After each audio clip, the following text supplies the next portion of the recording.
Hey, Lake Point, Pastor Micah here to get you caught up on the second week of our series, Made for More, a series in which we're doing a deep dive into the life of a man named Joseph. Joseph overcame a lot of adversity early in life and grew to a position of influence and authority, resulting in him being able to save the lives of thousands of people, if not millions. However, in order to do so, there was a number of character tests that he actually had to pass along the way. And we believe that, like Joseph, that you were made for more. And that if you too pass the character test that God puts in front of you, you can have a greater influence and a lasting impact. And so this week, I shared all about the pit test. A pit is when nothing in your life seems to be going right. It's when things that were going smoothly suddenly seem to go wrong all at once. And the pit can be physical, like a diagnosis. The pit can be emotional, like the unexpected passing of a loved one. The pit can be material, like the loss of a dream job. Or the pit can be spiritual, where there just doesn't seem to be any vitality to your relationship with God. There's a disconnect, an unexplainable dryness. Now, here's the bad news. Life is full of pits. If you haven't hit one yet, you will. Unfortunately, it's one of the things that Jesus promises us. In John 16, he tells us that in this world you will have trouble.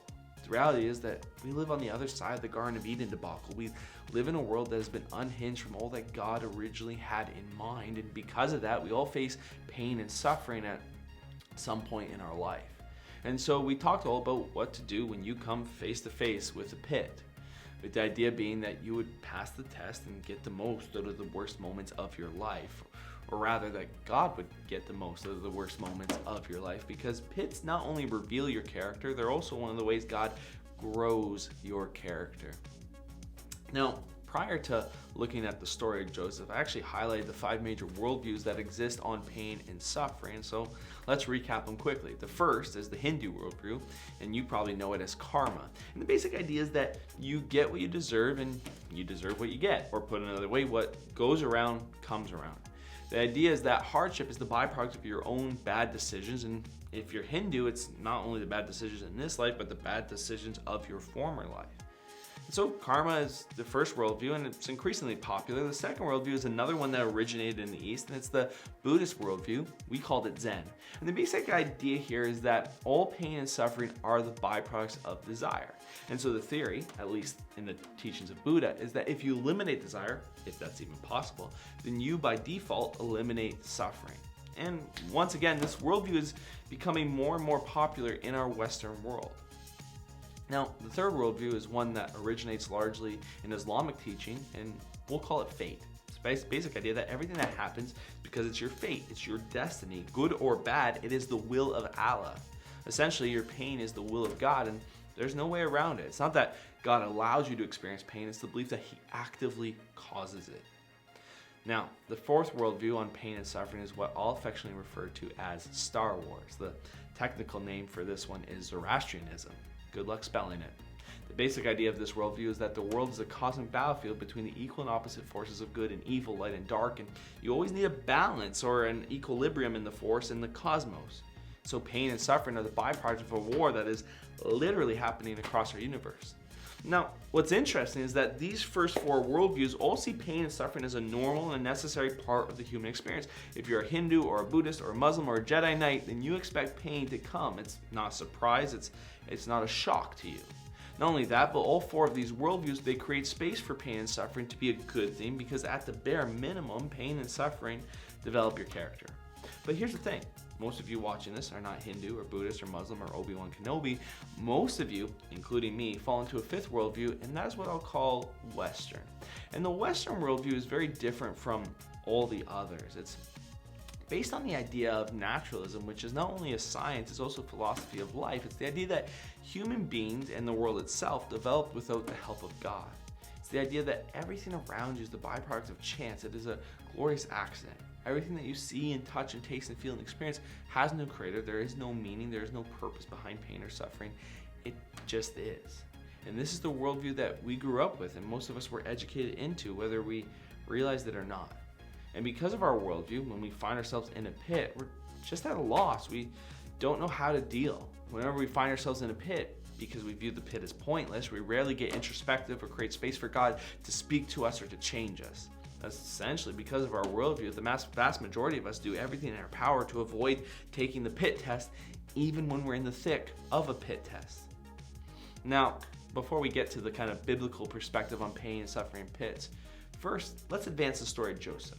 So far in Joseph's life, things have been going splendidly. I mean, sure, there's some tension between him and most of his brothers, but he had received these powerful and visceral dreams that seem to suggest he'll rule over his family. And in Genesis 37, verse 12, we read about his father actually sending him to check on his brothers. And then in verse 17, we read this, that Joseph went after his brothers and he found them near Dothan, but they saw him in the distance, and before he reached them, they plotted to kill him.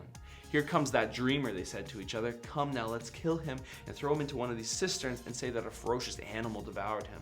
And then we'll see what comes of his dreams. Now, jumping down a couple of verses, we see that when Joseph came to his brothers, they stripped him of his robe, the ornate robe he was wearing, and they took him and they threw him into the cistern. And just like that, Joseph was in a pit with no way out.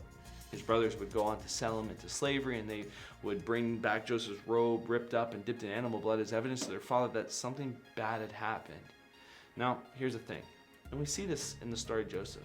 Sometimes the pits we find ourselves in are the results of our own poor decisions. Sometimes the pits we find ourselves in, though, are the results of the poor decisions of other people. And sometimes the pits we find ourselves in are simply the result of living in a fallen world. Doesn't matter what decisions you made, doesn't matter what decisions other people made. That phone call, that diagnosis, it's happening. And so if I could stress anything to you, it's this. Don't blame God for the pit you find yourself in. I mean, sure, he'll allow you to fall into a pit, but he'll also meet you in that pit. And he'll certainly put that pit to work in developing your character. And so when it comes to your worldview, when it comes to having a perspective on life, know that pain and suffering are a part of life, that they're unavoidable. However, it's not karma, it's not Zen, it's not fate, it's not Star Wars. The biblical authors want you to see your pain, your suffering, your pit as a test. Or, if you prefer, they want you to see your pit as an opportunity for growth, an opportunity for God to make you just a little bit more like Jesus. God rarely causes it, but he always uses it. Now, we don't really see much of Joseph's response or prayers while he's in the pit. But we do see the change in the character he lives the rest of his life with once he emerges from the pit. You see, no matter what, pits will produce character traits in you. When you keep your eyes on God, when you view your pit as a test, when you view your pain as an opportunity to grow, you will emerge more prepared than ever before for what God has for your life. However, if you're not careful, it is possible to grow some really nasty character traits in the pit that will surely limit what God can do through you going forward. And so, really quickly, as a warning, here are 3 ways to fail your pit test. First, you'll fail your pit test if you become narcissistic. It's incredibly easy to become self-obsessed in times of hardship. I mean, think about what happens when you stub your toe really hard. I mean, that is all you can think about, the pain. And the same thing happens with non-physical pain. It takes over your heart, it takes over your mind, and if you're not careful, it will consume you. The second way to fail your pit test is to become consumed by guilt and shame. People in pain often feel the crippling burden of guilt, especially if the suffering is because of a mistake you made or a bad decision, a failure, a betrayal. And if that's you, know that the guilt and shame have no place in the kingdom of God and no place in the hearts and minds of Jesus' kingdom family. So take your cross, your pain and suffering to the cross. Take the sin done by you to the cross. Take the sin done to you to the cross. Let it die. Walk away, free and in hope. The third way to fail your pit test is to become angry. Angry at God, at yourself, at other people, angry at the world. Anger is like a lethal poison that quickly spreads through the whole body. I mean, I've watched people I love deeply go through hardship and become consumed by hate, malice, bitterness, and unforgiveness. And so those are 3 ways to fail the pit test, 3 character traits you don't want to grow during a season of suffering. But the question remains, what character traits do you want to develop during these tests? How do you pass the pit test? What is God hoping to produce in you? Well, here are 3 things, 3 character traits that God wants to grow in you during a pit test, much like he did Joseph. First, he wants you to become humble. Pain and suffering show you that you're not in control and you never were. It's easy to forget that sometimes. Control is an illusion. No, you get a diagnosis, you get a pink slip, somebody that you love and care about dies, you get a phone call, and you'll quickly realize how fragile the thing life is, how vulnerable you are, and how desperately you need God. And so allow the pit to humble you and teach you to live with a deep reliance upon your Creator. The second way to pass the pit test is to actually become empathetic. Pain and suffering not only humbles us in a good way, but it can also create empathy for other people who are in pain and suffering. It motivates you to stand with others as they walk through hardships. Having a son with special needs has stirred up an incredible empathy in me, and like never before, I'm motivated to serve and bless those who don't have the advantages I have. And so friends, allow the pit to deepen your empathy, to love and feel as God loves and feels towards people. And finally, you can pass the pit test if you become joyful.